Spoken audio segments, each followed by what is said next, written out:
Bueno, para dar continuidad, digamos que hubo un pequeño cambio en la parte de la moderación de este segmento. La doctora Karen Dueñas me pidió expresamente que, al tratarse de un colega nuclear importante a nivel mundial, pues que lo presentara también un colega. Vamos a comenzar a hablar del bloque de amiloidosis cardíaca, en el que nosotros, pues como médicos nucleares, cardiólogos nucleares que estamos acá, tenemos una importancia muy importante, pues muy grande. Además, si se dan cuenta, ahorita Carlos me hizo caer en cuenta que en el pendón ahí abajito dice que estamos avalados por la Sociedad Colombiana de Medicina Nuclear, y eso para nosotros es un orgullo muy grande. Sigo entonces con la presentación del doctor Gabriel Grossman. El doctor Grossman nos ha acompañado también en el taller que tuvimos durante 4 días seguidos anteriormente. Nos va a hablar de amiloidosis cardíaca y claves en el diagnóstico, que es donde yo digo que nosotros estamos teniendo un papel muy importante.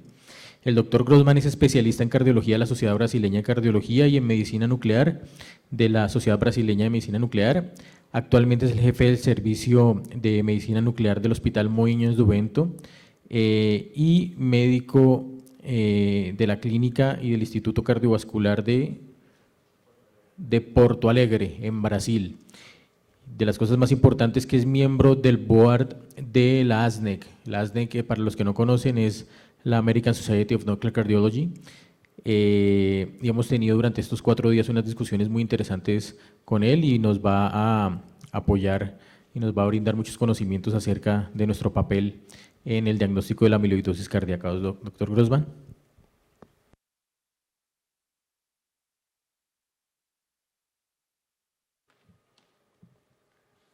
Muy buen día a todos. Bueno, en primer lugar, muchas gracias por la presentación, Víctor, y me gustaría agradecer entonces a la invitación para participar de este Summit. Están siendo días muy interesantes y muy provechosos. Bueno, entonces, como dijo el doctor Víctor, en los próximos minutos voy a hablar sobre las claves en el diagnóstico de amiloidosis cardíaca y cuál es la importancia de la medicina nuclear en el flujo diagnóstico de estos pacientes. Esos son mis conflictos de interés. Y entonces vamos a discutir cuáles pacientes debemos pensar que tengan el diagnóstico de amiloidosis cardíaca, cómo las pruebas diagnósticas ayudan en el diagnóstico de la enfermedad y cuál es el rol de la cardiología nuclear. Como creo que la mayoría aquí sabe, existen básicamente 2 principales tipos de amiloidosis que puede comprometer el corazón, que es la de cadenas ligeras y la TTR, que son de 2 tipos, hereditaria y la wild type. Y lo importante es que en los últimos años se ha estudiado mucho amiloidosis cardíaca. Esto es demostrado en la cantidad de publicaciones que están apareciendo en los últimos años. Se está tratando de entender una enfermedad claramente que es todavía subdiagnosticada, y por eso varias sociedades internacionales ya publicaron position statements sobre la enfermedad y el comprometimiento cardíaco de la amiloidosis, como la europea en el año pasado, las americanas, todas las sociedades americanas clínicas y de imagen, y también la nuestra, la brasilera, el año pasado presentó un posicionamiento sobre diagnóstico y tratamiento de la amiloidosis cardíaca. Recientemente tuvimos el gusto de publicar en un grupo que hacemos parte, y creo que de muchos acá conocidos, como el doctor Fernando Muth, el doctor Jorge Camilete, el doctor Eric Alexanderson y la doctora Isabel, un resultado de una encuesta que hicimos sobre amiloidosis cardíaca en América Latina. Recibimos más de 400 respuestas de clínicos y más de 80 centros de medicina nuclear participaron. Y lo importante es que mismo con toda la divulgación de datos sobre amiloidosis cardíaca y la importancia de conocer la enfermedad, todavía es claro que muchos médicos no piensan en la enfermedad. Vean ustedes que prácticamente 2/3 de los médicos que contestaron esta encuesta en la gran mayoría de los países de América Latina no pidieron un examen, un estudio de medicina nuclear para confirmar la amiloidosis de tipo TTR, así como prácticamente 2/3 de los servicios de medicina nuclear no hicieron más que 5 estudios en el último año. Y eso es importante porque se sabe que la amiloidosis cardíaca es mucho más prevalente de lo que pensamos.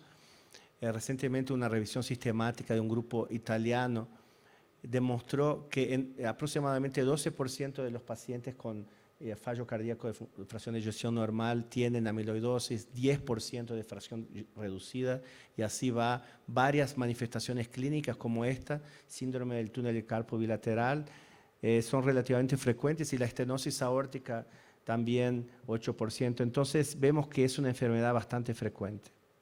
Existen diversas banderas rojas para pensar en amiloidosis cardíaca, siempre que el paciente tiene un grosor del ventrículo izquierdo por lo menos 12 milímetros o más, y muchas manifestaciones clínicas o de imagen, como por ejemplo las que les dije, una polineuropatía periférica, ruptura espontánea del bíceps, del tendón del bíceps, y algunas alteraciones de imagen que vamos a revisar acá, que junto con el grosor aumentado del ventrículo izquierdo levantan la sospecha de amiloidosis cardíaca. Un electrocardiograma simplemente puede ser, puede ser muy útil si existe una discordancia entre la hipertrofia observada en un eco, por ejemplo, y el voltaje del QRS. Pero claro que existen otros métodos que levantan la posibilidad de amiloidosis cardíaca. El ecocardiograma obviamente es uno de los métodos principales para pensar, porque va a mostrar el aumento de grosor, puede mostrar una granularidad, pero principalmente el apical sparing, o sea, el apex no está comprometido, no tiene un comprometimiento del strain. Eso puede ser muy significativo para pensar en amiloidosis, pero no hace diferencia entre amiloidosis de tipo de cadenas ligeras o TTR. De la misma forma, la resonancia demuestra hipertrofia, puede demostrar, por ejemplo, aumento de los 2 atrios, pero principalmente con las nuevas herramientas de volumen extracelular y mapa T1 que están aumentados en la amiloidosis cardíaca.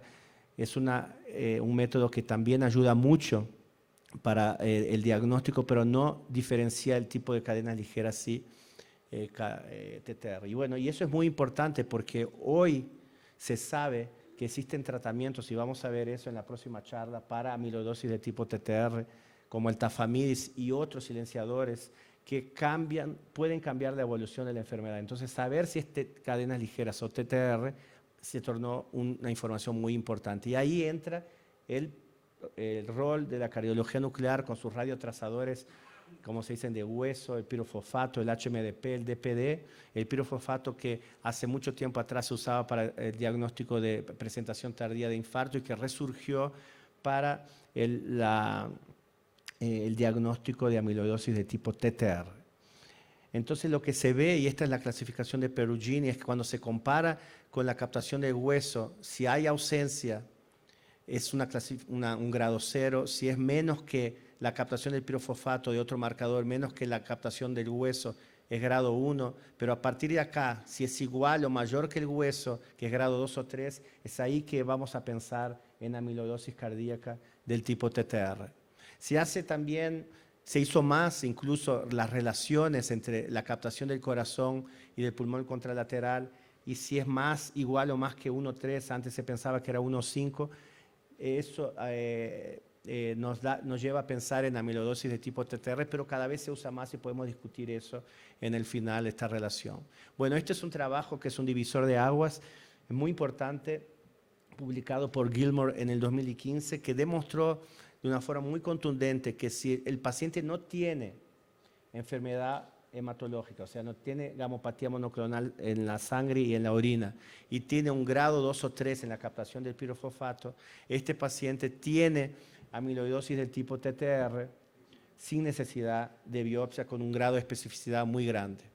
Este es un ejemplo, claro que muchos de ustedes ya lo vieron en mi presentación durante el taller, pero esto fue uno de los primeros pacientes que hicimos en el hospital. Era un paciente que no tenía, tenía solo una síndrome metabólica y hasta el 2018 se presentaba así y empezó en el 2020 con un examen físico y síntomas de fallo cardíaco. No voy a hablar todo acá por la cuestión del tiempo, pero bueno, se pensó en hacer un ecocardiograma, pero antes el electrocardiograma ya demostraba una modificación del voltaje entre el electro del 2018 y el 2020, hubo una reducción y el médico pidió un ecocardiograma que demostraba entonces esta hipertrofia con 15 milímetros de la pared del ventrículo izquierdo y también una granularidad. Entonces el médico ya estaba casi seguro que era amiloidosis cardíaca y quería saber si era TTR y entonces pidió las pruebas urinarias y de sangre para gamopatía y también una electroneuromiografía, así como un estudio de pirofosfato. El estudio de la imagen planar ya mostraba que era muy positivo, pero después vamos a revisar por qué es importante hacer el estudio tomográfico, el SPECT, como quien trabaja con medicina nuclear sabe. Esto no es un estudio de MIBI, no es un estudio de perfusión, es un estudio de pirofosfato. Hacemos una imagen híbrida con el SPECT-CT, estas son las imágenes de fusión, y vemos que existe captación difusa del pirofosfato, incluso del ventrículo derecho. Esto es un pirofosfato positivo, grado 3, y lo dimos como positivo si la gamopatía monoclonal no estaba presente, que era el caso de este paciente. Él también tenía una polineuropatía periférica, que puede ser común en pacientes con amiloidosis cardíaca, y se hizo el secuenciamiento genético y demostró entonces una mutación I68L y se empezó con tafamidis en la dosis que es permitida, que el seguro público ofrece para los pacientes, ya que 80 no es todavía aprobado para dar para los pacientes de manera pública y es muy caro también. Bueno, esta es una otra manifestación de otro paciente. Siempre hay mucha gente que piensa que la gran manifestación de amiloidosis cardíaca es con fracción de eyección preservada, pero puede haber también, como mostró el grupo de Rapesi, fracción de eyección disminuida en este paciente con varias enfermedades que se presentaba con síntomas de fallo cardíaco, mismo con una mejora en el 2019, estaba con síntomas de fallo cardíaco y se pidió un eco y el eco demostraba una fracción de eyección de 43%. En la resonancia demostraba que la fracción de eyección era más baja, era 29, con hipertrofia ventricular izquierda, y el mapa T1 y el volumen extracelular estaban muy aumentados, más que 40%, más que 1000. Entonces este paciente tenía amiloidosis cardíaca seguramente, pero hay que saber el tipo. Y entonces se hizo el mismo flujo, pesquisa de gamopatía monoclonal y el pirofosfato, la gamopatía era negativa, y entonces se demostró acá que había una captación difusa del pirofosfato, la imagen planar también, y el espectro, lo más importante, confirmaba que el paciente tenía un pirofosfato grado 3. Este paciente entonces también con una amiloidosis cardíaca del tipo TTR. No voy a hablar mucho sobre cuestiones técnicas porque sé que hay clínicos acá. Lo importante es saber que siempre hay que hacer imágenes planares. Entonces, si ustedes piden un estudio con pirofosfato, imágenes tomográficas, entonces si ustedes piden un estudio con pirofosfato y les viene solo las imágenes planares, no es un estudio completo.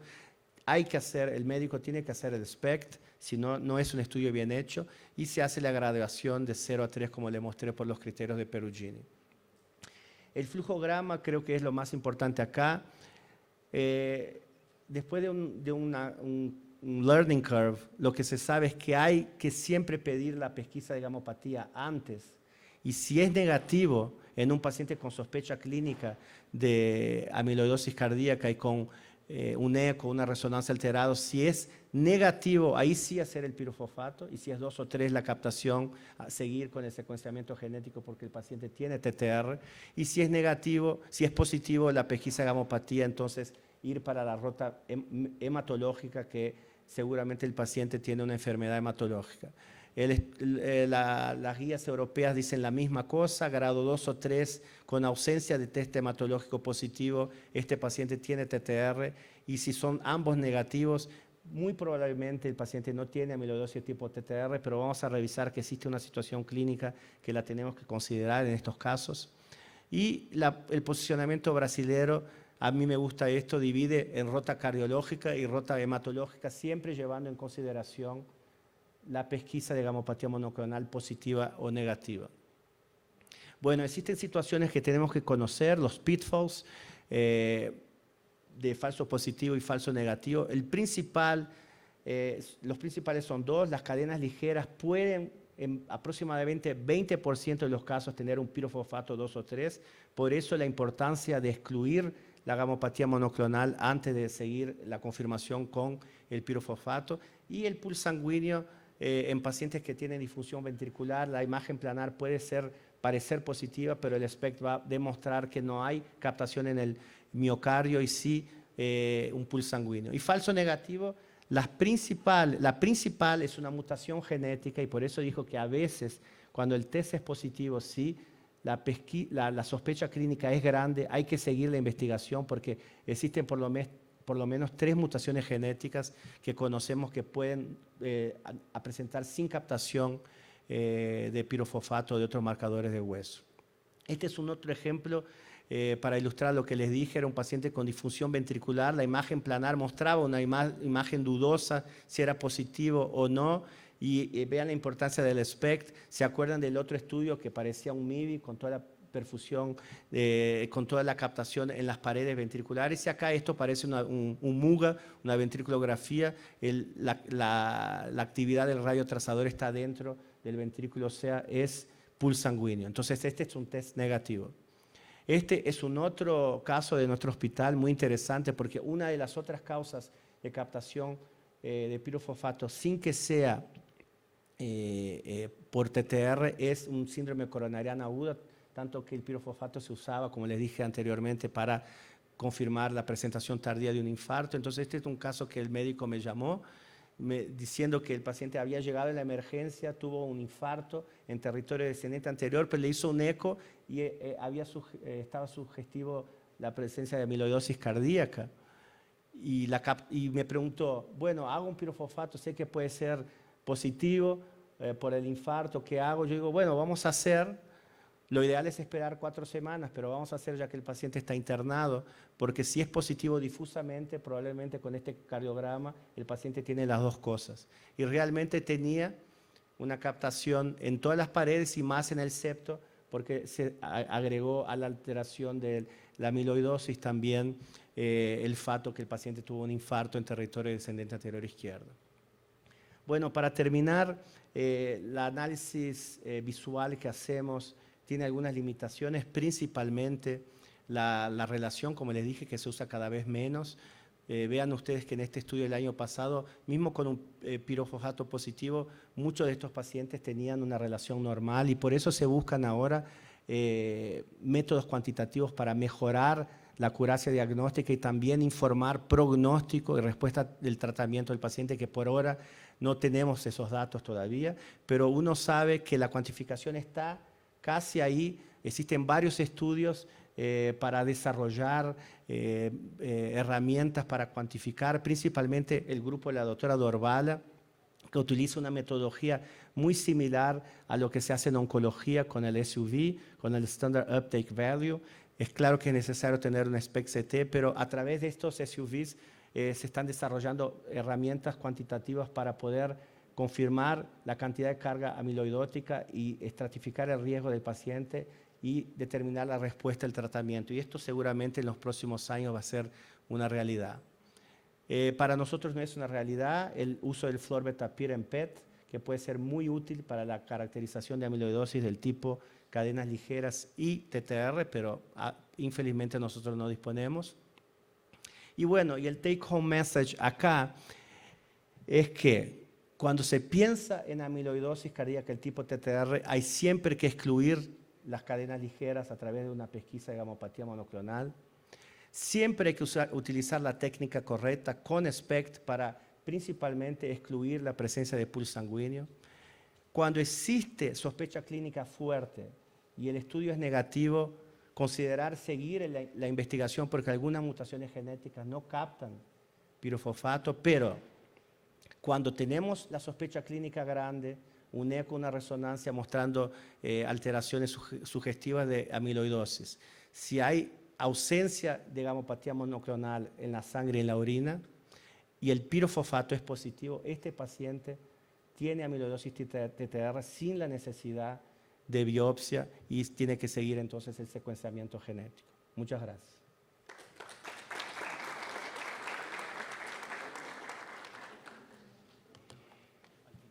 Bueno, muy bien, doctor Grossman, muchas gracias por la ilustración en esta técnica que creo que es una técnica muy sencilla y accesible en muchos sitios, en la gran mayoría de los sitios, y pocas pruebas tienen el rendimiento diagnóstico tan elevado como la tiene esta, ¿no? Al final vamos a hacer las preguntas y ahora me place presentar a Óscar Pérez. Óscar Pérez es especialista en cardiología de la Universidad del Bosque aquí de Bogotá, especialista en medicina interna y epidemiología de la Universidad del Rosario. Él se formó aquí en la Fundación Cardioinfantil y actualmente es cardiólogo clínico también en la Fundación Cardioinfantil. Él nos va a hablar acerca de la continuación del tema del manejo de la amiloidosis cardíaca por transtirretina y las opciones terapéuticas. Es difícil hacer estudios diagnósticos tan buenos como el que acabamos de hacer sin tener claras las opciones terapéuticas. Entonces, de eso nos va a hablar Óscar.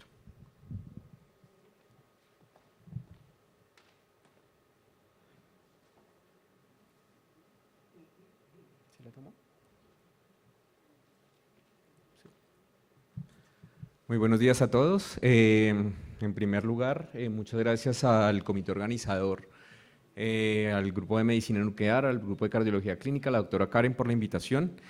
Y bueno, vamos a hablar un poquito sobre las opciones terapéuticas en 2022 de amiloidosis cardíaca ATTR. Bueno, muchas gracias por la presentación, doctor Marín. Entonces, empezando, no tengo ningún conflicto de interés y vamos a tocar 4 puntos importantes en esta presentación. Me puse aquí en el bolsillo esto. Ok, perfecto. La introducción, vamos a hacer una breve descripción de la enfermedad. Creo que ya el doctor Grossman nos dio una amplia visión del diagnóstico. Posteriormente, las opciones terapéuticas tenemos los blancos terapéuticos en amiloidosis ATTR, terapias emergentes, que va a ser el futuro del tratamiento en los pacientes con amiloidosis ATTR, y al final, algunos mensajes para llevar a casa.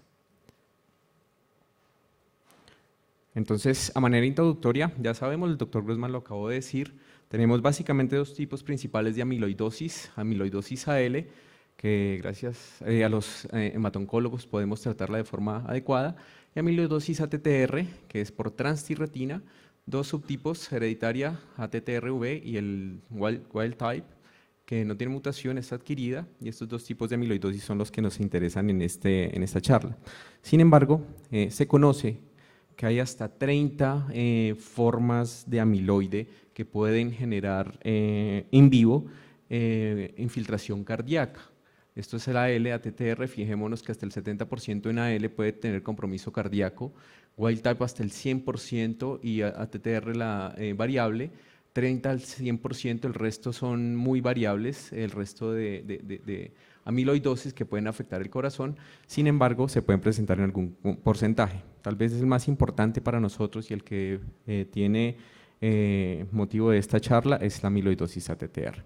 Entonces, ¿qué es la transtirretina? La transtirretina es una proteína de aproximadamente 56 kilodaltons. La producimos todos en el hígado. Sí, es una proteína que es altamente conservada, que está compuesta por 4 monómeros y circula como un homotetrámero, funciona como transportador de la hormona tiroidea y la proteína ligadora de retinol, que es la vitamina A todo el cuerpo. Para entender un poquito sobre el tratamiento, debemos saber un poco sobre la fisiopatología de la síntesis de transtirretina. Primariamente se sintetiza en el hígado, como habíamos visto, se secreta al torrente sanguíneo, tiene unos monómeros, esos monómeros, que son estos de acá, son ricos en fibras beta, tienen disposición para formar agregados en fibrilas amiloides. Sin embargo, pues esta cascada amiloidogénica no está muy bien entendida por completo.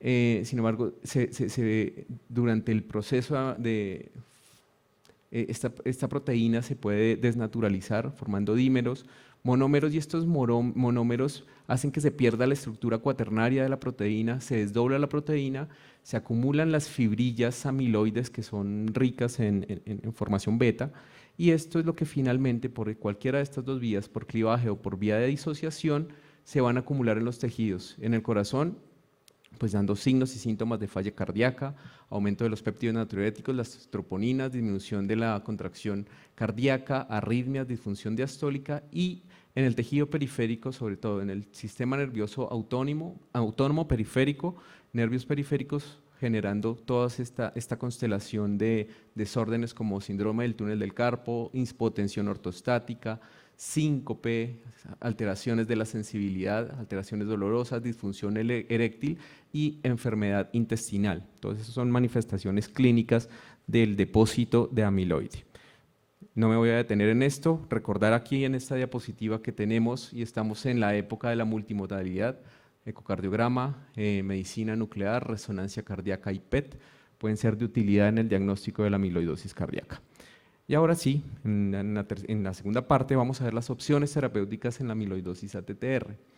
Esta diapositiva me gustó mucho porque nos resume, no voy a hablar de las estrellitas ahorita, sino al final, nos resume cuáles son nuestros blancos terapéuticos en el tratamiento de la amiloidosis. Tenemos producción de transtirretina, disociación de la transtirretina, y aquí tenemos medicamentos que nos ayudan a la supresión de la síntesis de la transtirretina, que son todos estos. No voy a hablar del trasplante hepático, tiene algo de evidencia, sin ensayos clínicos. Se imaginarán la dificultad de hacer un ensayo clínico para trasplante de hígado. Y otros medicamentos de silenciadores genéticos como el patisiran, inotersen y otros que están apenas en primeras fases de estudio. Y tenemos estabilizadores de la proteína, como el tafamidis, del cual vamos a hablar al final, y medicamentos que actúan sobre la eliminación de los depósitos, como la doxiciclina, y otros que son extractos de té verde y algunos anticuerpos que también están en estudio. Aquí no tenemos mucho realmente, blancos terapéuticos no se han desarrollado para el tratamiento de la amiloidosis. Tenemos varios lugares donde podemos impactar, y eso también es por el desconocimiento de la fisiopatología de la formación amiloide, que no se conoce del todo y por completo. Entonces, iniciamos con los síntesis de la supresión de la síntesis, del amiloide. Tenemos el patisiran y el inotersen como los dos más importantes, en los cuales hay ensayos clínicos. Este es un subanálisis del estudio Apolo, que es el ensayo clínico más importante del patisiran. Este es un subanálisis publicado en Circulation en 2019 del patisiran en los pacientes que tenían compromiso cardíaco. Recordando un poquito, el estudio Apolo fue un estudio multicéntrico internacional fase 3 doble ciego de amiloidosis ATTR hereditaria. Mecanismo de acción del patisiran es una molécula nanolipídica, al final les voy a explicar un poquito de esto, que llega directamente a los hepatocitos. Una vez que está dentro de la célula, bloquea la producción de transtirretina, también puede bloquear wild type, induciendo el clivaje del RNA mensajero de la transtirretina y bloqueando su producción. Los criterios de inclusión: pacientes hasta los 85 años, todos ambulatorios, debían tener diagnóstico de amiloidosis ATTR con la mutación comprobada y que tuviesen neuropatía sintomática. Este estudio se hizo para pacientes con neuropatía. Función renal y hepática normal. Se excluyeron pacientes con trasplante, con clase funcional mayor de 2, que hayan tenido un síndrome coronario en los últimos 3 meses, arritmia no controlada, angina inestable, y era prohibido usar otros medicamentos dentro del estudio con blanco en amiloidosis. El estudio original incluyó 225 pacientes, el de los pacientes neurológicos, y de esos 126 tenían compromiso cardíaco, de los cuales 36, el 28% estaban en placebo y el 71% en patisiran.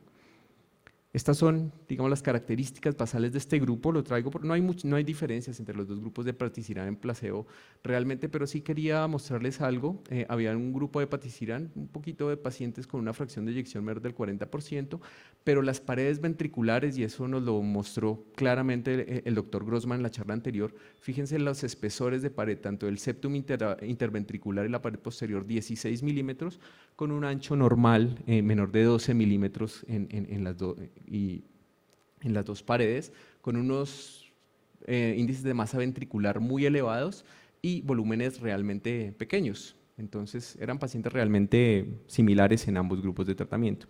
Esto es un estudio donde se hizo un análisis exploratorio, no es un estudio hecho para pacientes con amiloidosis cardíaca, sino para neuropatía periférica, pero sí se observó que los pacientes, estos son los cardíacos, con patisiran había una disminución del grosor significativo comparado con los pacientes en placebo, asimismo del grosor relativo de pared, y les iba mejor en el strain longitudinal global a 18 meses.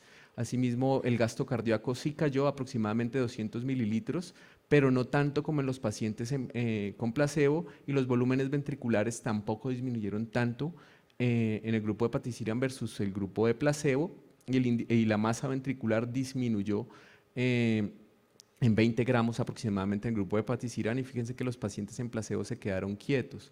Asimismo, se observó que los niveles de NT-proBNP disminuyeron progresivamente en el grupo de patisiran, que es el azul, versus el placebo. Y digamos que ya en los desenlaces que se vieron, para el desenlace de hospitalización y mortalidad por todas las causas, parece ser que el patisiran tiene una muy buena, es un buen desenlace, pero para hospitalización cardíaca y mortalidad tal vez se quedaron cortos en tamaño de la muestra. Claramente esto es un subestudio y va a requerir otras estrategias que ya vienen en camino.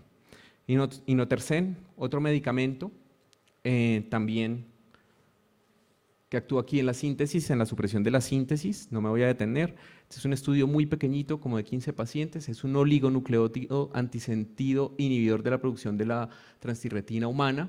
No hay grupo control, open label en un solo centro. Los pacientes necesitaban tener biopsia obligatoria y cardiomiopatía moderada, severa y buena función renal. Vemos, ellos no tienen desenlaces grandes, tenemos los niveles séricos de transtirretina a través del tiempo hasta 50 meses, donde se reducen significativamente. Inotersen está también usado para neuropatía periférica y está aprobado. Son pacientes hereditarios, wild type. Vemos aquí tal vez algo de mejoría en la caminata de 6 minutos, tal vez algo de mejoría en el BNP, sobre todo en los pacientes con el hereditario, no tanto en el wild type, pero sí hay algo de mejoría en la caminata de 6 minutos en este grupo de tratamiento. Lo que estábamos esperando, tafamidis, ya vamos en los nuevos medicamentos que son estabilizadores de la transtirretina. Es un antiinflamatorio no esteroideo derivado del benzoxazol. El mecanismo de acción consiste en la unión a los receptores de tiroxina que están presentes en la transtirretina, inhiben la disociación en monómeros.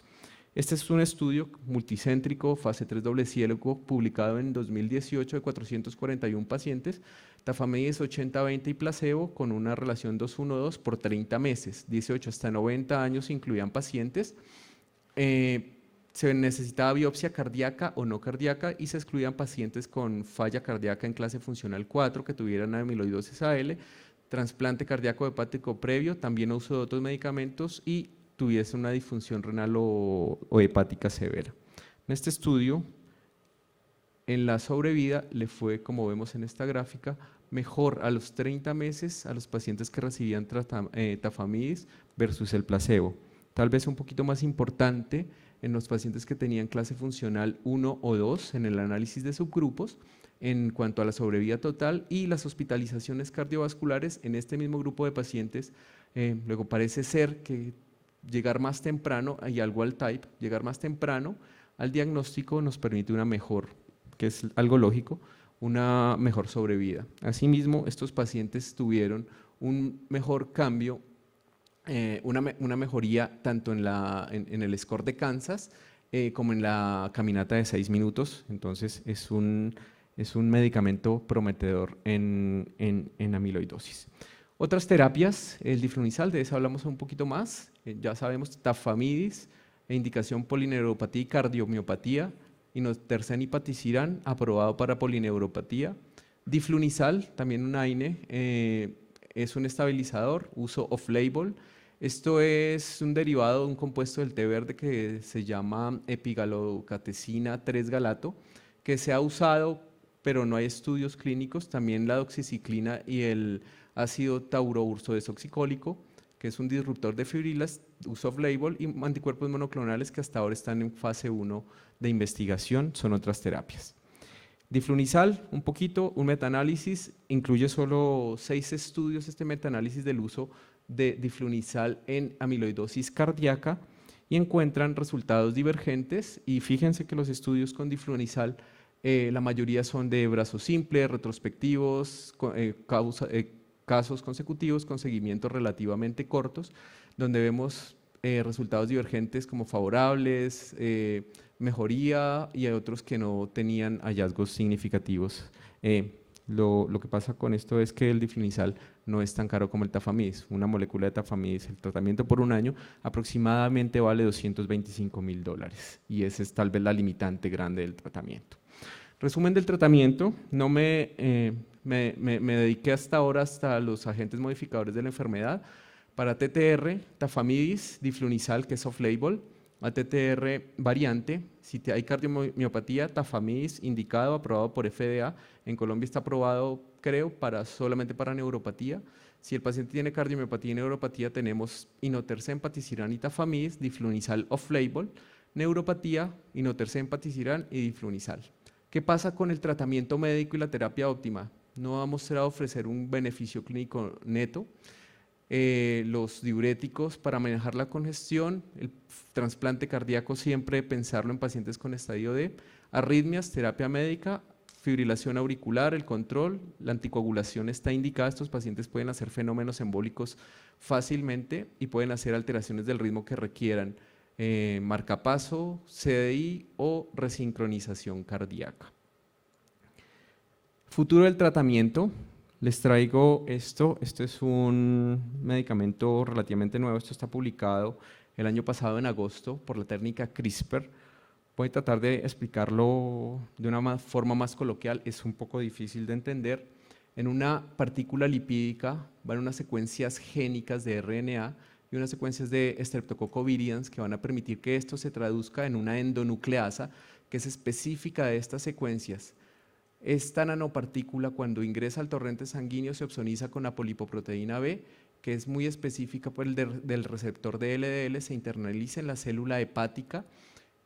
Esta parte, que es la porción que viene del Streptococcus viridans, se traduce a una endonucleasa específica de esta secuencia de RNA. Lo que va a hacer es un clivaje, incluir dentro de la hebra de DNA de lesiones y mutaciones que van a hacer que esta molécula no se produzca. Esas son técnicas avanzadas, es el futuro. Este fue un tratamiento de 6 pacientes, donde vemos, simplemente es un fase 1, donde vemos que los niveles de los cambios en diferentes dosis, los cambios de los niveles séricos de transtirretina disminuyeron significativamente. Hay que esperar los estudios de fase 2 y fase 3 de estos medicamentos, porque puede ser el futuro del tratamiento de la amiloidosis cardíaca. Que viene nuevos medicamentos que están en fase 2, el Apolo B del patisiran. Ya tuvimos el Apolo A, que es el que les comenté, el subestudio. Este es el Apolo B, que es para pacientes con cardiomiopatía con ATTR, esperando que en junio del 2025 se termine. Este es el Acoramidis también, estamos esperando resultados para mayo de 2023, que también es un estabilizador como el tafamidis. Y otros medicamentos como el vutrisiran, que es un similar al patisiran. Este es un similar al inotersen también, acoramidis, del cual ya habíamos hablado. NTLA 2001, que es el que les comenté que se publicó en la fase 1 del año pasado. Y estos son de aclaramiento de depósitos del amiloides, que son anticuerpos monoclonales. Sin embargo, este se tuvo que terminar en 2020 tempranamente por el COVID-19, entonces estamos esperando también resultados a futuros. Nuevamente, les muestro la gráfica que resume esta presentación, donde vemos que el único que es efectivo en ATTR con compromiso cardíaco es el tafamidis. En ninguno otro hay evidencia científica suficiente. Se esperan nuevas moléculas, se espera un buen futuro para el tratamiento de la amiloidosis cardíaca, pero todavía es muy temprano. ¿Qué áreas de incertidumbre existen? comparación de eficacia y efectos adversos entre estabilizadores y silenciadores, terapia combinada, ¿es aditiva, es sinérgica o no es benéfica? Orden de la terapia, ¿cuál primero? Los costos, que son muy altos, para nuestra población muy alto, cuándo iniciar la terapia específica, cuándo considerar terapias avanzadas y si existen diferencias de género, esta la agregué yo, esa no está en la tabla original. A manera de conclusión, fármacos específicos para la amiloidosis, tafamidis como estabilizadores y silenciadores, patisiran y notersen. Tafamidis, actualmente el único medicamento demostrado eficacia en compromiso cardíaco. Campo futuro para terapias adyuvantes, diflunisal, doxiciclina, TUDCA, té verde. Y la amiloidosis ATTR y el compromiso cardíaco es un campo de investigación futura en terapia génica de última generación, como se dieron cuenta. Muchas gracias.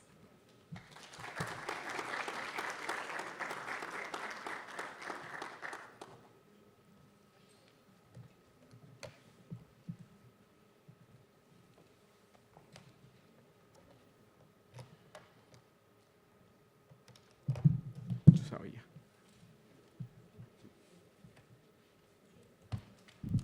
Bueno, la tercera charla de este segmento, que hace referencia a una de las complicaciones que no son infrecuentes en los pacientes con neoplasia, por ejemplo en la amiloidosis puede estar entre el 5 y el 15%, es trombosis, cáncer y anticoagulantes en la mujer. Nuestra conferencista, la doctora Ana Cristina Montenegro, ella es médico vascular de la Universidad de Antioquia, máster de tratamiento anticoagulante de la Universidad Católica de Murcia en España, médico internista de la Universidad del Bosque, fellow del American College Physician, miembro de número de la Asociación Colombiana de Medicina Vascular, Asociación Colombiana de Medicina Interna, Asociación Colombiana de Anticoagulación, Tromboprofilaxis y Antitrombosis. Actualmente ella trabaja como médico en el Hospital Universitario Fundación Santa Fe de Bogotá, en donde es jefe de la Clínica de Medicina Interna, Vascular y Anticoagulación, Clínica de Hipertensión Arterial y Riesgo Cardiovascular, sección de Medicina Interna General Ambulatoria y es profesora clínica de la Universidad de los Andes y la Universidad del Bosque. Bienvenida, doctora. Gracias, doctor. Muchas gracias a todos ustedes, a los que están presenciales y a los que están virtuales.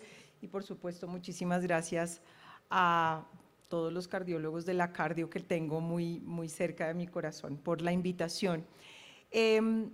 Hablar de, cuando Karen me llamó y me dijo, necesitamos que hables de anticoagulación, cáncer, mujer y enfermedad tromboembólica venosa, realmente el reto para 20 minutos era grande, entonces voy a tratar de hablar primero puntualmente de implicaciones importantes en género en enfermedad tromboembólica venosa y después hablar también un poquito de enfermedad tromboembólica venosa y cáncer.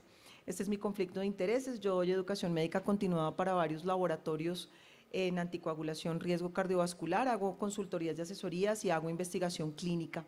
Les traje esta paciente, es una paciente de la vida real, es una paciente del Centro de Cuidado Clínico de Enfermedad Tromboembólica Venosa de la Fundación Santa Fe de Bogotá, tiene 30 años, un cuadro de dolor en región inguinal, izquierda, edema de la extremidad y cambios de coloración de la piel. Adicionalmente, una semana posterior a empezar con el dolor inguinal, presenta palpitaciones al subir las escaleras y había tenido metrorragia de cerca de 4 semanas con sangrado menstrual muy abundante, por lo cual consulta urgencias. Estas son las fotos que Adriana se tomó antes de ir al servicio de urgencias. Como ustedes pueden ver, una diferencia importantísima de diámetro de las dos extremidades, edema importantísimo en la región pelimaleolar. Al llegar al servicio de urgencias la encontramos en muy malas condiciones generales, pálida, taquicárdica, sin embargo no estaba hipotensa, con edema de la pierna izquierda desde el muslo, sin signos de gangrena ni flegmasia cerulea dolens, función renal estable, un cuadro hemático con 7,5 de hemoglobina y 678.000 plaquetas, no tenía ningún otro hallazgo clínico importante al examen físico. Como ustedes pueden ver, este angiotac de tórax es una embolia pulmonar gigantesca con un trombo en silla de montar que en mi época, cuando fui residente, hubiera ido inmediatamente a la unidad de cuidado intensivo. Este es un ejemplo muy bonito de del nuevo enfoque hemodinámico de la embolia pulmonar. No necesariamente las embolias pulmonares con grandes cargas trombóticas producen inestabilidad hemodinámica y no necesariamente pequeñas cargas trombóticas no la tienen.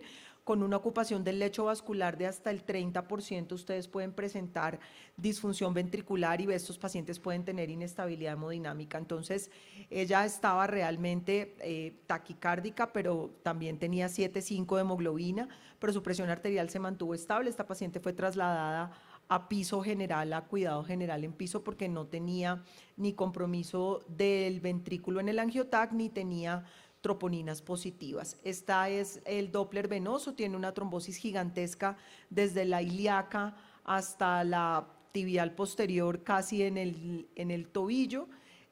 Como ustedes pueden ver aquí en el Doppler que le hicimos, esto fue al lado de la cama del paciente con los equipos que tenemos en el hospital, y esta es la resonancia donde muestra una gran masa en el útero. Esto tiene un diagnóstico, ella tiene un diagnóstico de un leiomiosarcoma que desafortunadamente no tenía metástasis, se le hizo una histerectomía y esta paciente en este momento está curada de su enfermedad oncológica ginecológica, pero tuvo una carga trombótica realmente muy importante. Y aquí nos preguntamos si realmente el género importa en cáncer, anticoagulación y por supuesto en todo el escenario de anticoagulación en estos pacientes. Y hay un artículo muy bonito que nos habla de estos 5 pilares de la anticoagulación en las mujeres, no solamente en mujeres con cáncer, también tenemos algunas mujeres que requieren anticoagulación en otros escenarios clínicos de cardiología y de otros escenarios médicos en diferentes situaciones, y tenemos que tener en cuenta todos estos escenarios en las mujeres. Por supuesto, el embarazo, cuál es el pronóstico con respecto al síndrome postrombótico y el riesgo de recurrencia, el uso de los anticonceptivos orales, el periodo menstrual y el síndrome postrombótico, como les mencioné anteriormente. Aquí es muy importante con respecto al sangrado uterino anormal enfatizar en el riesgo de estas mujeres de tener complicaciones graves asociadas a la anticoagulación y al sangrado uterino anormal. Como ustedes saben, tenemos cambios importantes y diferencias de género en la incidencia de enfermedad tromboembólica venosa. Por supuesto, en las mujeres es muchísimo más frecuente en la edad fértil, asociado a diferentes factores, ya lo vamos a ver con respecto a los anticonceptivos orales, por supuesto el embarazo, y en los hombres empieza a disminuir la incidencia más o menos hacia los 60 años, por el contrario en las mujeres empieza a crecer la incidencia en la medida en la que ellas o que en nosotros vamos envejeciendo. Otro punto muy importante es sangrado uterino anormal, y aquí me voy a detener un momento porque cuando ustedes miran los estudios clínicos en cualquier escenario de anticoagulación, en la definición de sangrado uterino anormal incluyen muchísimas cosas de sangrado uterino anormal. Entonces, les traje las definiciones más frecuentes. Esto incluye, dentro de cuando en un estudio clínico refieren la mujer dijo que tenía sangrado uterino anormal, ella puede haber tenido sangrado menstrual abundante, sangrado intermenstrual, sangrado posmenopáusico, sinusorragia, ciclos menstruales de menos de 24 o de más de 28 días, periodos irregulares con duraciones de los ciclos entre 7 y 9 días, pérdidas sanguíneas menstruales de más de 80 mililitros por ciclo, sangrado menstrual excesivo que interfiera con la calidad de vida de la mujer, tanto social como emocional o materialmente en sus condiciones laborales. Entonces, como ustedes se pueden dar cuenta, es una definición realmente muy amplia de lo que significa sangrado uterino anormal para una mujer, pero cualquiera de esos puntos que sean referidos en los estudios clínicos pues van a ser incluidos como sangrado. ¿Qué pasa cuando nosotros anticoagulamos a las mujeres con cualquier cosa? Sin ninguna duda se incrementa el sangrado menstrual. Como ustedes pueden ver aquí, esto es anticoagulación oral con antagonistas de la vitamina K, y como ustedes pueden ver, lo más frecuente que las mujeres refieren está relacionado pues precisamente con la menorragia. Un punto muy importante es aumento del sangrado, y otro punto muy importante es el aumento de los días de sangrado menstrual. Sabemos que los anticoagulantes orales generan un menor riesgo de sangrado. Recuerden que preservan la vía de la iniciación, este switch primario de la unión del factor 7 activado con el factor tisular. que se va a unir al factor 10 y al factor 9, está preservado en el uso de los anticoagulantes orales directos. Entonces, si ustedes usan warfarina, recuerden 2, 7, 9, 10, proteína CES y algún efecto antiplaquetario. Por el contrario, en el uso de los anticoagulantes orales directos preservamos esta vía de la iniciación. Luego tenemos inhibición de la vía de la propagación o la fase de generación de trombina. Recuerden que los pequeños monómeros de trombina se generan en esta fase de propagación. Aquí lo que vamos a inhibir es la creación del complejo protrombinasa, que es la unión del factor 10 activado con el factor 5 activado, y lo vamos a inhibir con todos los inhibidores directos del factor 10 activado, Rivaroxa, Pixa, Edoxa, Betrixaban, todos tienen la XA en su nombre. También tenemos inhibidores directos de la trombina. El único que tenemos en este momento disponible en el mercado es Dabigatran, el único por lo menos por vía oral, y próximamente vamos a tener unos medicamentos que ya están en fast track para fibrilación auricular y algunos estudios en enfermedad tromboembólica venosa, inhibidores directos del factor 11, Milvexian y Asundexian. Entonces ya se nos dañó lo de la XA para los inhibidores del factor 10 porque los del 11 también tienen la XA en su nombre. Por el momento no los tenemos disponibles. ¿Qué pasa cuando nosotros miramos los anticoagulantes orales directos relacionados puntualmente con el sangrado? Pues definitivamente todos presentan una reducción de riesgo de sangrado mayor y sangrado no mayor clínicamente relevante comparados contra los comparadores estándar de los estudios clínicos en anticoagulantes orales que son antagonistas de la vitamina K. Y vemos un beneficio clínico neto en términos de reducción del riesgo de recurrencia y por supuesto en reducción del riesgo de sangrado mayor o muerte por sangrado. ¿Qué pasa cuando nosotros observamos estos pacientes que están anticoagulados en enfermedad tromboembólica venosa con anticoagulantes orales directos? Pues que definitivamente la estabilidad del INR en los pacientes anticoagulados con warfarina es complicada de conseguir y por supuesto esto incrementa de una manera importantísima el riesgo de recurrencia. Tenemos algunas excepciones muy frecuentes en la mujer, en la primera de todas nuestra trombofilia por excelencia que es síndrome de anticuerpos antifosfolípido, algunos estudios con resultados realmente desastrosos en el brazo de los anticoagulantes orales directos, puntualmente el estudio TRAMS que fue con Rivaroxaban, en el cual se incrementaron las trombosis cerebrales y las trombosis periféricas arteriales asociadas al SAF en las pacientes del brazo del anticoagulante oral directo. Entonces, la mayoría de las guías, puntualmente en el caso de síndrome de anticuerpos antifosfolípido, continúan recomendando el uso de los anticoagulantes antagonistas de la vitamina K, esperando que tengamos algunas otras alternativas referentes a los anticoagulantes orales directos. La reducción del riesgo relativo de complicaciones, especialmente muerte, recurrencia y sangrado mayor, es hasta del 40% con el uso de los anticoagulantes orales directos y por eso, como lo vamos a ver en un momento, todas las guías nos recomiendan su uso sobre los antagonistas de la vitamina K en enfermedad tromboembólica venosa. Sin embargo, cuando miramos sangrado no mayor clínicamente relevante y sangrado uterino anormal, definitivamente sí hay un incremento de la incidencia del sangrado uterino anormal, especialmente con el uso de Rivaroxaban, 9.5% con un ER para warfarina de 2.1 y miren cómo también observamos una reducción importante con el uso, por ejemplo, de Dabigatran, 5.9% con 1R versus warfarina de 0.59. Entonces empezamos a hacer estudios clínicos para mirar realmente cómo respondían las mujeres a la anticoagulación con antagonistas de la vitamina K versus anticoagulantes orales directos. Miren, por ejemplo, este estudio clínico en el cual sí se observó un incremento del riesgo de sangrado uterino anormal en las pacientes que utilizaban Rivaroxaban versus warfarina, más o menos un aumento del sangrado menstrual en el 27%, atención médica por sangrado uterino anormal en un 41%, intervenciones médicas o quirúrgicas asociadas a sangrado uterino anormal hasta en un 25% y necesidad de modificación del tratamiento anticoagulante hasta en un 15%. Con respecto a Apixaban, vemos que las tasas de sangrado uterino anormal no difieren entre Apixaban y antagonistas de la vitamina K. Sin embargo, las mujeres sí refieren un incremento de sangrado no mayor clínicamente relevante con el uso de Apixaban comparado con el uso de antagonistas de la vitamina K. Cuando lo vemos en esta tabla, que es un poco más diciente, vemos que definitivamente los pacientes con warfarina podrían llegar a sangrar casi lo mismo que las pacientes con apixaban, y definitivamente en pacientes con miomatosis uterina o pacientes que tengan, por ejemplo, antecedentes de sangrado uterino anormal, sé que no es lo más frecuente en el campo que ustedes manejan, pero la causa más frecuente de anticoagulación para nosotros en mujeres en edad fértil es el uso de anticonceptivos orales, además del embarazo, por supuesto. El uso de anticonceptivos orales, habitualmente las mujeres las formulan con anticonceptivos orales para disminuir sangrado uterino anormal. Entonces, las formulan con los anticonceptivos orales, hacen los eventos tromboembólicos, y en esas mujeres es preferible no darles rivaroxaban, es mejor darles dabigatran o darles apixaban.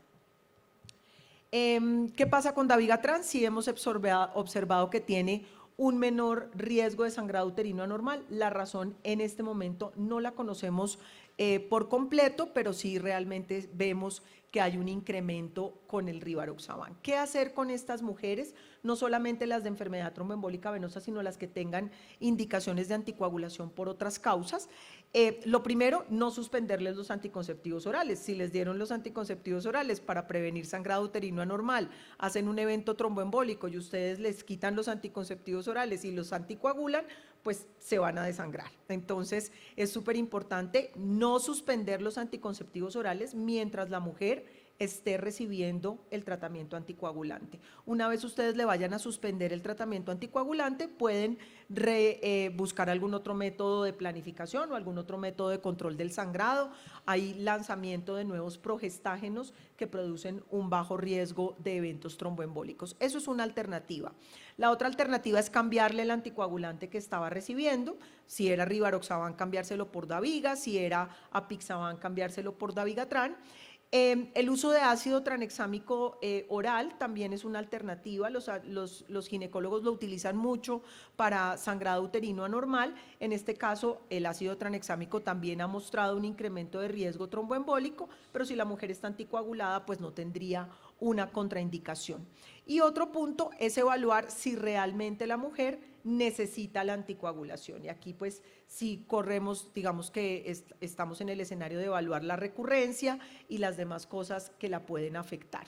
Debemos evaluar la intensidad de la terapia clínica, la necesidad de anticoagulación, súper importante, y salió recientemente un artículo relacionado con incremento del riesgo trombótico asociado a ferropenia. Entonces, súper importante evaluar la anemia y corregir la ferropenia en el caso en el que sea pertinente. Estamos esperando los resultados definitivos del estudio MEDEA, en el cual unos pacientes se hizo el switch a dabigatran, en los otros pacientes se continuó el inhibidor del factor 10 activado y se inició ácido tranexámico, y en el otro brazo se continuó el inhibidor del factor 10 activado. Estamos esperando los resultados, ya terminaron el reclutamiento de estos pacientes. Súper importante, y atendiendo las recomendaciones de la Sociedad de Hematología, no suspender los anticonceptivos orales. En el caso en que ya estemos cercanos al momento de suspender la anticoagulación, suspender los estrógenos e iniciar algún otro método de planificación para estas pacientes. ¿Qué pasa con los anticonceptivos orales? Hay un miedo muy grande en los escenarios clínicos cuando tenemos una enfermedad tromboembólica venosa asociada al uso de anticonceptivos orales. Sin embargo, recuerden que en las mujeres embarazadas el riesgo es 1000 veces mayor. O sea, es menos peligroso tomarse el anticonceptivo oral que estar embarazado, por lo cual hay que buscar cuáles son los que generan un menor riesgo tromboembólico. No incrementan el riesgo tromboembólico levonorgestrel, los dispositivos de liberación de levonorgestrel, como por ejemplo Mirena o algunos otros dispositivos, y las dosis bajas de progestinas, que también están en este momento, incluso van a lanzar algunas nuevas para el tratamiento de estas pacientes. No sabemos el riesgo tromboembólico de los implantables de etonorgestrel, pero sí, por ejemplo, tenemos un tema importante con los con los anticonceptivos combinados, especialmente de estrógenos en dosis pequeñas. Entonces, probablemente evaluar correctamente estas pacientes y preguntarles, por ejemplo, si tienen algún antecedente de enfermedad tromboembólica venosa en su mamá o en su abuela asociada a los embarazos o el uso de anticonceptivos orales, sea un punto muy importante para buscar los métodos anticonceptivos que generen un menor riesgo de eventos tromboembólicos. Y ya para terminar y hablando un poquito con respecto a enfermedad tromboembólica venosa y cáncer, esto sí que es una combinación difícil de manejar. Tenemos un riesgo de mortalidad hasta del 7% asociado a enfermedad tromboembólica venosa y cáncer, que puede ser cercano a lo que puede producir una infección, por ejemplo, y pues obviamente estos pacientes de lo que más se mueren es de progresión de la enfermedad, pero si nosotros podemos evitar que estos pacientes tengan enfermedad tromboembólica venosa, lo debemos hacer. Aumenta el riesgo de recurrencia al tener enfermedad neoplásica activa, por supuesto aumenta la mortalidad, estos pacientes requieren anticoagulación y en un porcentaje importante tienen un incremento del riesgo de sangrado. Adicionalmente, la enfermedad tromboembólica venosa en muchos casos disminuye la calidad de vida por síndrome postrombótico, hipertensión pulmonar crónica y aumenta el consumo de recursos porque estos pacientes muchas veces requieren largos periodos de hospitalización. Es por esta razón que después de recibir los resultados pivotales de los estudios clínicos en DOACS, en donde había algunos pacientes con cáncer, decidimos hacer estudios dedicados exclusivamente a enfermedad tromboembólica venosa y cáncer. Los primeros que salieron, el HOCUS ABTI con edoxaban, que próximamente lo vamos a tener en el país, y el SELECT-D con rivaroxaban. Posteriormente recibimos el ADAM-BTI, recibimos el SELECT-D extendido, Caraballo, Castadiva y Conco, que están pendientes por salir. Como ustedes se dan cuenta, todos son diseñados contra el comparador estándar. El gol estándar en este caso era heparinas de bajo peso molecular, puntualmente dalteparina con el estudio CLOT, y vemos cómo definitivamente hay una reducción del riesgo de recurrencia con incluso reducción del riesgo de sangrado en los pacientes que usan anticoagulantes orales directos para el tratamiento con cáncer, lo cual hizo que cambiaran las guías NCCN, las guías NICE y recientemente la publicación de Lancet de los expertos en enfermedad tromboembólica venosa y cáncer recomiendan el uso de anticoagulantes orales directos en las pacientes o en los pacientes con enfermedad tromboembólica venosa asociada a cáncer, por supuesto teniendo mucha precaución con las interacciones medicamentosas, como lo vimos en la última guía de uso de anticoagulantes orales directos en la práctica clínica que publicaron de los europeos, y vemos cómo al final hay un punto bien importante de quimioterapia y algunos agentes que pueden interferir con el metabolismo de estos medicamentos. Vemos cómo las guías en los pacientes han cambiado mucho, incluso en las guías ACCP 2021 que salieron en noviembre del año pasado, recomiendan también el uso en los pacientes con cáncer, y también tenemos las guías de los europeos en donde solamente recomiendan Riva y edoxaban porque no había salido el estudio Caraballo en el 2019. Las guías SBS de los cirujanos vasculares europeos, es la primera vez que cirugía vascular se manifiesta con respecto a enfermedad tromboembólica venosa, también las recomiendan incluso en cáncer, y tenemos nuestras guías, las latinoamericanas del grupo CLAT y ASH, en el cual también encontramos una recomendación de uso de anticoagulantes orales directos sobre antagonistas de la vitamina K y heparinas de bajo peso molecular en la gran mayoría de los pacientes con cáncer. Aquí sí, definitivamente debemos individualizar la terapia, debemos pensar muy puntualmente cuáles son las interacciones medicamentosas y las condiciones clínicas de nuestros pacientes. Recuerden que estos medicamentos tienen absorción entérica, entonces tener en cuenta que nuestro paciente tolere la vía oral, que no tenga alto riesgo de sangrado, que no tenga falla hepática, que no tenga compromisos importantes por interacciones medicamentosas. Sabemos que el riesgo de enfermedad tromboembólica venosa está ligado al cáncer y que por supuesto estos pacientes tienen un peor pronóstico. En las mujeres tener en cuenta algunos otros factores que muchas veces no tenemos en cuenta para mejorar su calidad de vida, y no olvidar que no todos los pacientes caben en un solo medicamento y que debemos buscar el medicamento correcto para el paciente correcto y con esto disminuir el riesgo de complicaciones. Muchísimas gracias.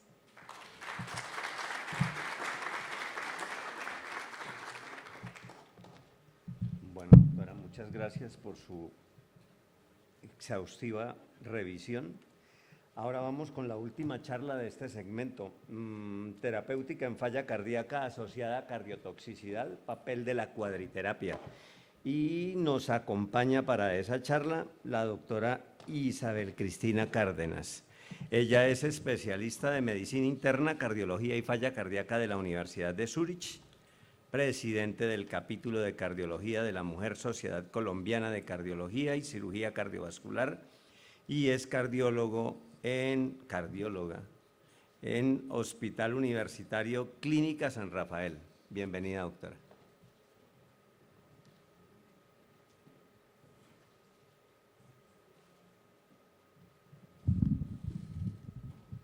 Buenos días a todos, agradezco la invitación a la Fundación Cardioinfantil y a la doctora Karen Dueñas. Y bueno, vamos a empezar este tema. No tengo conflicto de interés para esta conferencia, aunque sí soy conferencista de varios laboratorios. Y esta es la agenda del día de hoy. Vamos a hablar un poco sobre la epidemiología. Y sabemos que realmente actualmente con todas estas tratamientos y esta quimioterapia, la sobrevida de los pacientes con cáncer ha mejorado de forma exponencial. Para el 2022, 74% de los pacientes han sobrevivido más de 5 años después del diagnóstico de cáncer. 40% han sobrevivido 10 años más y 15% han sobrevivido 20 años o más después de un diagnóstico de cáncer. Pero realmente, ¿de qué se mueren los pacientes con cáncer? El 50% sí se mueren a causa de la progresión del cáncer, pero el 33% se mueren a causa de enfermedades cardiovasculares. Y cuando hablamos explícitamente de falla cardíaca, sabemos que la mortalidad por insuficiencia cardíaca por cardiotoxicidad es 3.5 veces más que el de una cardiomiopatía idiopática. ¿Cuál es la prevalencia de cardiotoxicidad en los pacientes que nosotros le damos quimioterapia? Y eso nos lo resuelve este registro, es el registro CardioTOS, donde se incluyeron 865 pacientes, una edad promedio de 54 años, la mayoría mujeres, 84% de mujeres. Se dividieron en 4 grupos. Uno, los pacientes que tenían un eco completamente normal con biomarcadores normales. El segundo grupo eran pacientes que tenían un ecocardiograma con fracción de eyección normal, pero que tenían troponina, UNT-proBNP elevados. El tercer grupo eran pacientes que tenían fracción de eyección mayor de 40, pero por debajo de 50, pero que ya tenían que tenían los biomarcadores normales, y los otros que eran pacientes ya con falla cardíaca establecida. El seguimiento se hizo a 24 meses y lo que se encontró es con una prevalencia de cardiotoxicidad alrededor de 37%, 31% de los pacientes tenían disfunción miocárdica leve, 2.8% moderada y 3.1% de disfunción miocárdica grave. Pero ¿qué es lo importante ahí? Que los pacientes que tenían disfunción miocárdica grave secundaria a la cardiotoxicidad tenían mayor mortalidad, 22.9 muertes por cada 100 pacientes año, y por eso la importancia de evaluar la cardiotoxicidad en estos pacientes. ¿Qué agentes cardiotóxicos? Y esta mañana pues ya nos resumieron todos los agentes cardiotóxicos, pero explícitamente en falla cardíaca, digamos que tenemos los agentes alquilantes como la ciclofosfamida, están los antracíclicos como son la doxorubicina y la pirubicina, están los inhibidores de proteasoma que son el bortezomib, están las terapias dirigidas contra HER2 que son el trastuzumab y el pertuzumab, y están los inhibidores del factor de crecimiento endotelial vascular y de la tirosinquinasa, como son el bevacizumab y el sunitinib. Todos estos pueden generar falla cardíaca y pues disfunción ventricular. Pero ¿cuáles son las vías moleculares? Y eso lo quiero mostrar acá. En la parte de aquí de arriba podemos ver que los antracíclicos principalmente lo que van a hacer es inhibir la actividad de la topoisomerasa 2B. Si se acuerdan, la topoisomerasa es importante para la transcripción y la replicación del ADN a nivel del miocito. Entonces, cuando se inhibe esa topoisomerasa, se genera una ruptura de las cadenas de DNA, generando daño del cardiomiocito.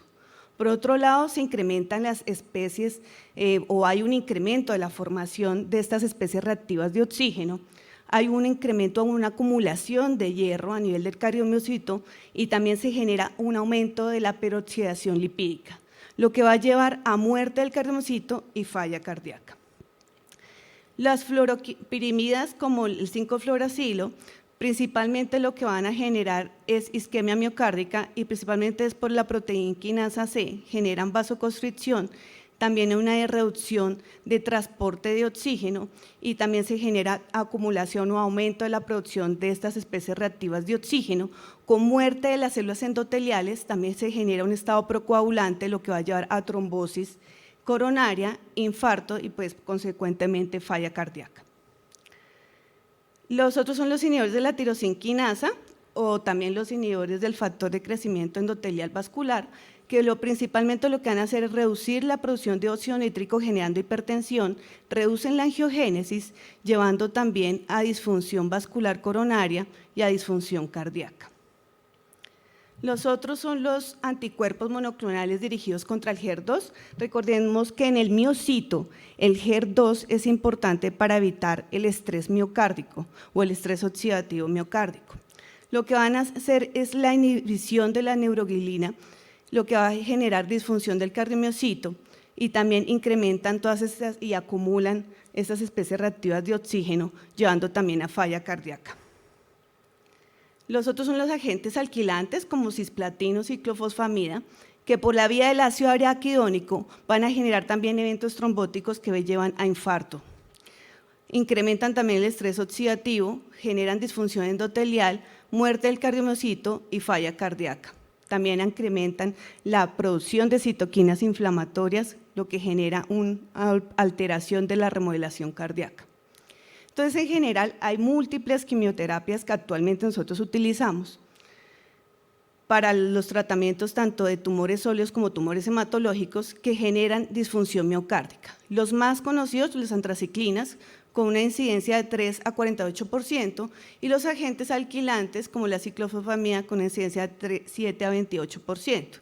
Pero existen otros agentes que pueden generar también disfunción miocárdica.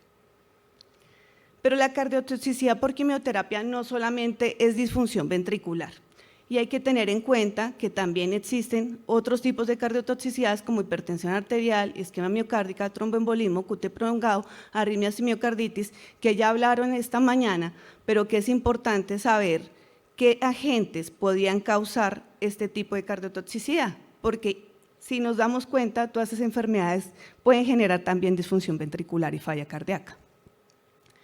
Ahora, ¿cuáles son los estadios de insuficiencia cardíaca en cardiooncología? Para hablar de estos estadios, primero tenemos que definir cómo se define disfunción ventricular en los pacientes que reciben quimioterapia.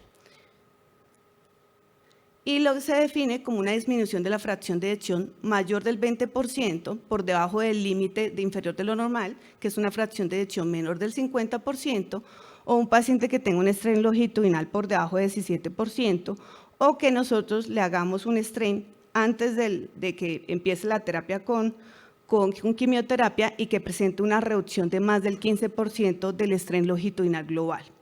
También la evidencia de biomarcadores elevados como troponina y NT-proBNP en el seguimiento, pues hace la definición de disfunción ventricular. Entonces, estos son los estadios. El estadio A son pacientes que tienen riesgo de hacer falla cardíaca, pero que están completamente asintomáticos, que son pacientes que reciben cardiotóxicos o que tienen otros factores de riesgo asociados como hipertensión, dislipidemia, diabetes. Está el estadio B, que son pacientes que están completamente asintomáticos, pero que cuando uno les hace el ecocardiograma, el paciente ya tiene alteración del strain longitudinal o disfunción diastólica. En el estadio C son pacientes que ya tienen falla cardíaca confirmada, tienen reducción de la fracción de eyección, alteración del strain, biomarcadores elevados. El estadio D ya son pacientes con falla cardíaca avanzada secundaria a la cardiotoxicidad. ¿Cómo detectamos y prevenimos esa cardiotoxicidad de los pacientes? Entonces, podemos tener el paciente que usualmente ve los oncólogos, es el paciente de prevención primordial. Son pacientes que usualmente no solamente tienen cáncer, tienen otros factores de riesgo como hipertensión, como diabetes, como obesidad, como dislipidemia. Y aquí viene el cardiólogo a ver a este paciente y ahí es donde tiene que hacer lo que se llama prevención primordial, que ahorita vamos a hablar qué es eso. El paciente con riesgo de toxicidad, que ya viene siendo prevención primaria, y el paciente que ya genera la cardiotoxicidad o que ya tiene la falla cardíaca, ya sea de una disfunción ventricular izquierda sintomática o que esté sintomática, que es la prevención secundaria. Entonces, en prevención primordial, ¿qué tenemos que hacer? Lo primero es identificar los pacientes que tienen alto riesgo de presentar cardiotoxicidad. Y en el caso, por ejemplo, de las antraciclinas, si reciben altas dosis con doxorubicina por encima de 250 o epirubicina por encima de 600, o si reciben altas dosis de radioterapia, o pacientes que reciben antraciclinas asociado pues, al uso de otros quimioterapéuticos como los terapias dirigidas contra HER2 o los inhibidores del factor de crecimiento endotelial vascular, o pacientes que tengan otros factores de riesgo como pacientes mayores de 60 años o pacientes que tengan otros factores de riesgo como hipertensión, diabetes, dislipidemia, falla renal crónica, que tengan enfermedad cardíaca previa o pacientes que tengan desde antes de la quimioterapia ya elevación de los biomarcadores.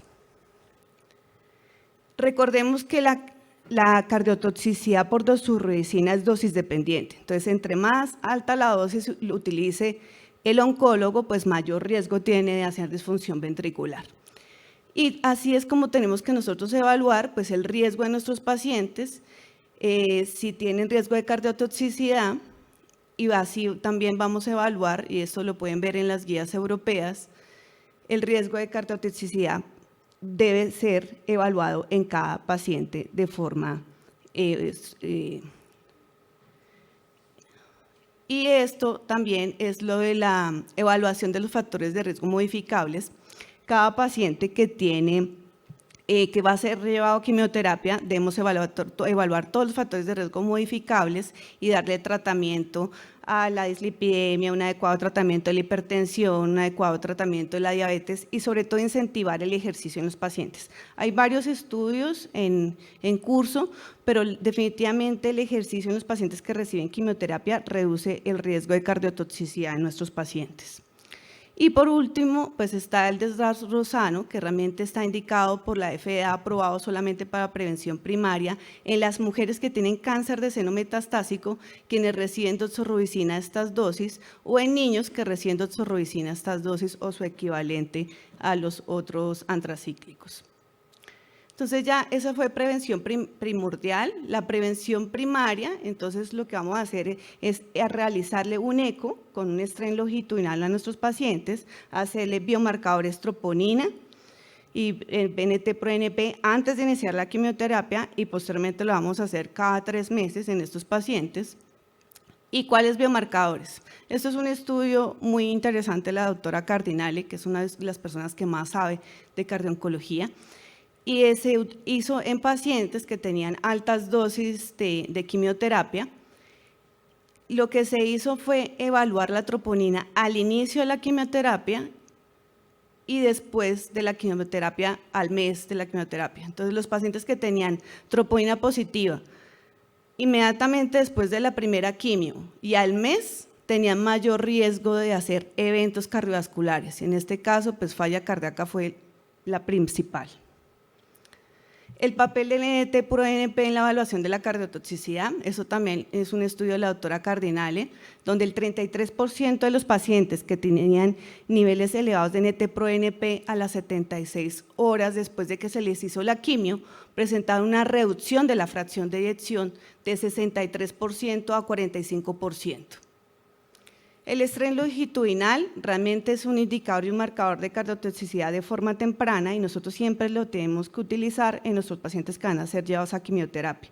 Se debe hacer previo a la quimio y posteriormente hacerle seguimiento cada 3 meses, sobre todo en estos pacientes que reciben antraciclinas y terapias HER2. Este es otro estudio clínico que evaluó pues, la detención de forma temprana de cardiotoxicidad por antraciclinas, 2.625 pacientes, monitoreo ecocardiográfico cada 3 meses, una mediana de seguimiento de 5.2 años, se encontró una incidencia de cardiotoxicidad del 9%, y miren lo importante, el tiempo medio transcurrido entre el final de la quimioterapia y el desarrollo de la cardiotoxicidad fue de 3.5 meses. La mayoría de los pacientes que presentaban cardiotoxicidad por antracíclicos fue durante el primer año después de que se recibieron la quimioterapia. La evidencia sobre la prevención de cardiotoxicidad, pues no me voy a poner a hablar de toda esa cantidad de estudios clínicos, pero es para mostrarles que se han hecho varios estudios clínicos con varios medicamentos. Dentro de esos pues está el carvedilol, el enalapril, candesartán, pero desafortunadamente, si se dan cuenta, los estudios clínicos muestran algunos algo de beneficio y en algunos no hay ningún beneficio. Solamente se logra reducir, digamos, ese descenso de la fracción de eyección en algunos estudios, como el de la doctora Cardinal en el 2006 con enalapril, o en el estudio Prada con candesartán, que hubo pues menos reducción de la fracción de eyección en el grupo de pacientes que recibieron el candesartán. Pero realmente los estudios son muy heterogéneos, hay muchas discrepancias en estos estudios. Son diferentes medicamentos cardioprotectores, son diferentes las formas como midieron los estudios, no hay pruebas suficientes hasta la fecha que el bloqueo hormonal en prevención primaria proporciona un importante beneficio clínico a largo plazo. Hay varios estudios que vienen en camino y pues toca esperar que salgan, como el Prada 2 con sacubitril más valsartán, pero estamos esperando. Este es otro metaanálisis muy importante porque son pacientes que han recibido HER2 y lo que se encontró es que realmente el uso de IECAs y betabloqueadores no fue estadísticamente significativo para reducir cardiotoxicidad. Pero los pacientes que recibieron tanto IECA como betabloqueador tuvieron menos interrupción de la terapia con HER2 y hubo menos descenso de la fracción de eyección en este grupo de pacientes. Y en este otro metaanálisis, que está recientemente publicado, incluyó más de 17 estudios clínicos, realmente lo que se encontró es que estas terapias neurohormonales lograron atenuar la reducción de la fracción de eyección alrededor de solamente un 4% de la fracción de eyección. Entonces, realmente, pues, en prevención primaria no es que tengamos una evidencia fuerte. Y este es otro metaanálisis, una revisión sistemática de pacientes que tenían cáncer de seno. Se mostró que los betabloqueadores y los IECA atenúan la disminución de la fracción de eyección durante los tratamientos con trastuzumab y antraciclinas. La fracción de eyección fue significativamente mayor en los pacientes que recibieron betabloqueador y IECA con trastuzumab, pero no con antraciclinas. Este es un estudio en ratas, me pareció muy interesante, porque si se dan cuenta, los raticas se les indujo cardiotoxicidad por doxorubicina y se les dio empaglifosina. Los pacientes que recibieron empaglifosina se logró una reducción del diámetro de final de diástole, del diámetro de final de sístole, con una mejoría de la fracción de eyección en ese grupo de pacientes, con una reducción de la infiltración celular, de la cariolisis y de la carioresis en estos pacientes. Pero desde el punto de vista clínico, ¿será que los inhibidores de CGLT2 podrían funcionar para prevenir cardiotoxicidad? Y este fue un estudio clínico de 3.000 pacientes con cáncer, pero que tenían diabetes. A un grupo se les dio inhibidores de CGLT2, al otro grupo no se les dio inhibidores de CGLT2 y lo que se encontró es que hubo menos desenlaces cardiovasculares, menos incidencia de falla cardíaca, menos riesgo de arritmias cardíacas en ese grupo de pacientes que recibían inhibidores de CGLT2. Esos son todos los estudios que vienen en boga. Uno de ellos pues, es el Prada 2 con sacubitril más valsartán y vienen pues, otros estudios clínicos. Los estudios en pacientes con insuficiencia cardíaca secundaria cardiotoxicidad, y aquí pues voy a hablar sobre el sacubitril más valsartán, 635 pacientes que tenían cáncer de seno con seguimiento con eco y NT-proBNP recibieron sacubitril más valsartán, y los pacientes que tenían clase funcional 3, que fue un 78% de los pacientes, clase funcional 4 en un 21% de los pacientes, hubo una mejoría significativa de la clase funcional de esos pacientes y un incremento de la fracción de eyección con reducción significativa de los niveles de NT-proBNP, mejoría de la caminata de 6 minutos en estos pacientes. Otro estudio con sacubitril más valsartán también mostró mejoría de la fracción de eyección, mejoría del estrés longitudinal, disminución del diámetro de final de diástole de los pacientes, mejoría de la función ventricular derecha y reducción pues, de la regurgitación mitral, de la severidad de la regurgitación. También mejoría de los niveles de NT-proBNP Y este otro, que fue publicado en el 2020, también mejoría de la clase funcional, mejoría de la fracción de eyección y estos diámetros de final de diástole y final de sístole se redujeron de forma significativa. Y las recomendaciones de las guías, les recomiendo que revisen esta guía. Realmente ahí lo que nos dicen es que todo paciente que reciba, ya sea antraciclinas o que reciba terapias HER2, debemos hacerle un eco-TT con estrés longitudinal, un BNP, un ET-proBNP y una troponina previo al inicio de la quimioterapia y hacerle seguimiento cada 3 meses a estos pacientes. Y también debemos evaluar si el paciente ya viene con una cardiopatía de base previamente, porque si el paciente tiene fracción de eyección por debajo de 40%, está contraindicado el uso de antraciclinas en estos pacientes y tenemos que buscar otra terapia adicional. Los inhibidores de HER2, lo mismo que con los antraciclinas, realmente se debe hacer seguimiento con biomarcadores eco y estrés longitudinal. Y aquí principalmente lo que quería mostrarles es que si el paciente está con una falla cardíaca, con una fracción de eyección menor de 40%, pero está asintomático, debe recibir claramente la terapia de bloqueo neurohormonal de estos pacientes y posiblemente vamos a tener que hacer una junta médica. Por eso la importancia de los grupos de cardiooncología, porque posiblemente tenemos que suspender la terapia por un tiempo, la terapia oncológica en estos pacientes. Pero si el paciente tiene fracción de eyección mayor de 40% y está asintomática, se podría continuar la terapia, y si el paciente está asintomático, con falla cardíaca con fracción de eyección reducida, se debe hablar en grupo y posiblemente vamos a tener que cambiar el tipo de quimioterapia de estos pacientes.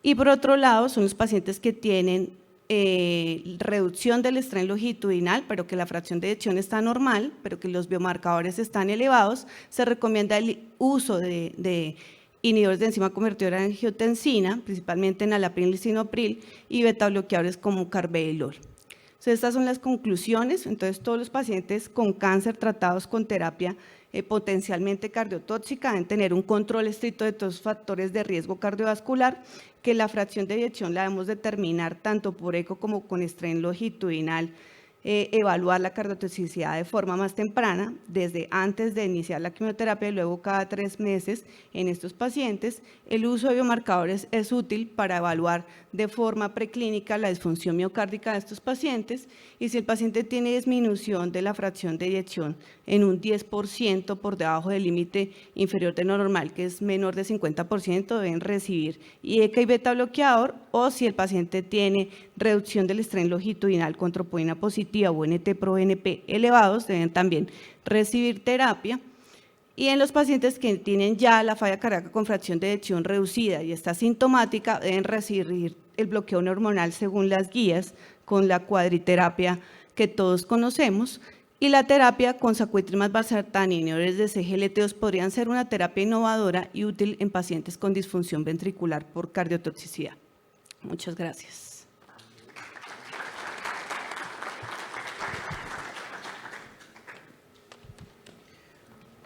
Bueno, muchas gracias, doctores y doctoras, por las charlas. Primero, ¿alguna pregunta del auditorio para alguno de los conferencistas? Doctor.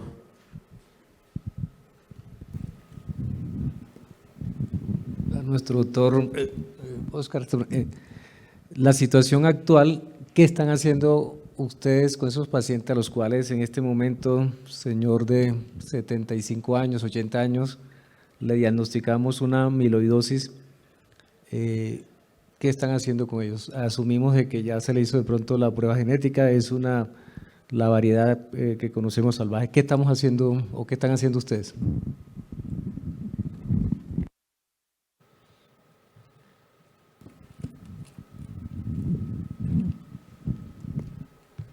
Bueno, esa es una muy buena pregunta. Nosotros todos los días nos vemos enfrentados a pacientes con diagnóstico, con sospecha diagnóstica de amiloidosis en la clínica. Cuando tenemos los pacientes ya con diagnóstico de amiloidosis, pues normalmente de acuerdo a su condición clínica, a su condición cardiovascular, a la clase funcional, iniciamos manejo para falla cardíaca, vimos que no hay un beneficio absoluto, pues obviamente por la fisiopatología. Tratamos de detectar arritmias y tratar de entrarlos rápidamente en el grupo de falla cardíaca. De pronto hay una imprecisión, parece que Tafamidis ya está aprobado en Colombia para amiloidosis cardíaca desde junio. Sin embargo, pues tenemos realmente poca experiencia en Colombia con el tratamiento de esta enfermedad. Son realmente pocos los pacientes que se han tratado con Tafamidis, pero por ahora lo que podemos iniciarle a los pacientes es ofrecer el tratamiento médico óptimo, prevención de complicaciones, que eso está en las guías, prevención, identificación rápida de complicaciones como arritmias, alteraciones del ritmo cardíaco, implante marcapaso, requerimiento de otras terapias, identificar tempranamente los pacientes que pueden beneficiarse de trasplante cardíaco. A los 75 años va a ser muy difícil que un paciente vaya a ser candidato para trasplante cardíaco, pero podemos ofrecer algunas otras terapias mientras las terapias dirigidas hacia el control de la enfermedad, hacia los estabilizadores, se hace un poco más económica y más asequible en nuestro medio. ¿Alguna otra persona? Doctor Grossman, nosotros, digamos que es un poco claro para los que manejamos diariamente la amiloidosis y medicina nuclear, pero para nosotros, para digamos que los colegas cardiólogos, si nos puede aclarar un poco cuáles radiofármacos dentro de todo el espectro que utilizamos para hacer gamografía ósea, pirofosfatos, todo eso, cuáles realmente pueden servir y cuáles definitivamente no deberíamos utilizar para hacer este diagnóstico.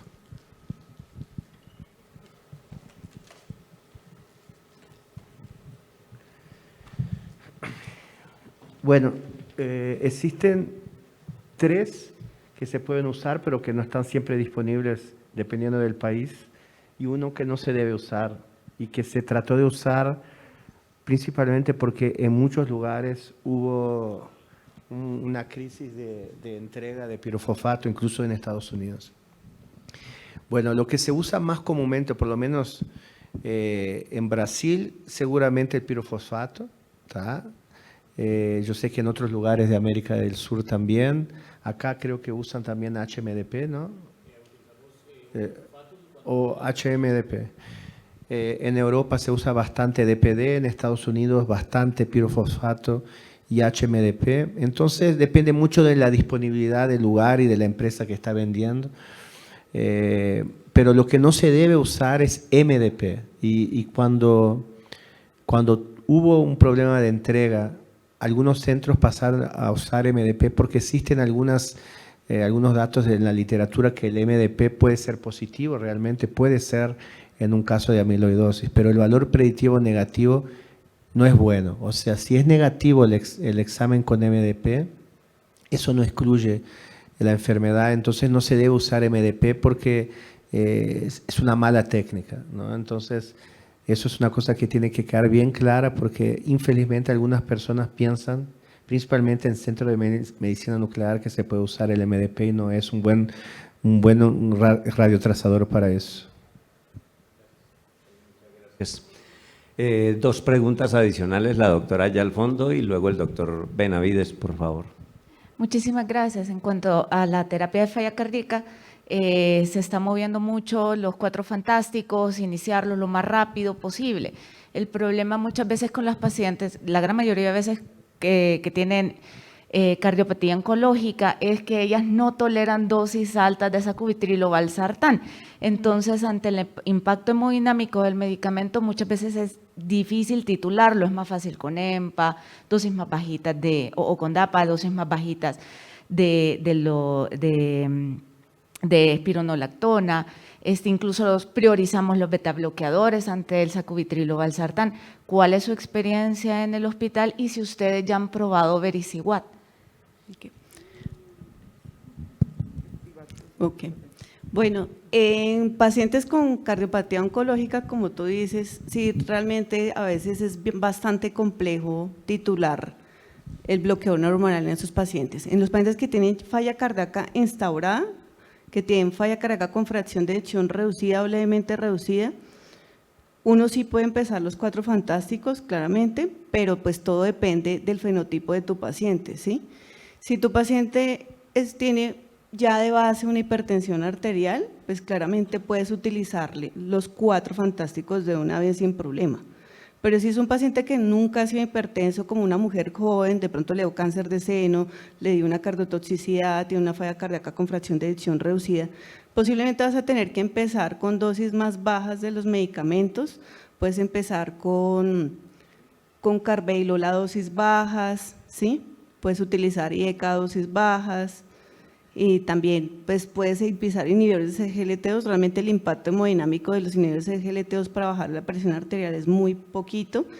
Entonces puedes empezar con eso y vas mirando cómo se va comportando el paciente, y si el paciente te mejora, y eso pasa, es muy frecuente en los pacientes con falla cardíaca en general, con el tiempo, cuando tú le empiezas la terapia de bloqueo hormonal, con el tiempo la tensión empieza a mejorar en lugar de reducirse.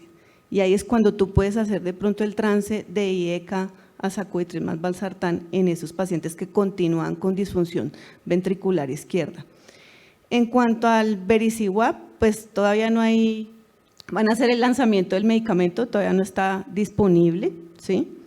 Sí sabemos que el estudio Victoria mostró un grupo de pacientes específico, que eran pacientes que han tenido varias hospitalizaciones por falla cardíaca con persistente NT-proNP elevado, ¿sí?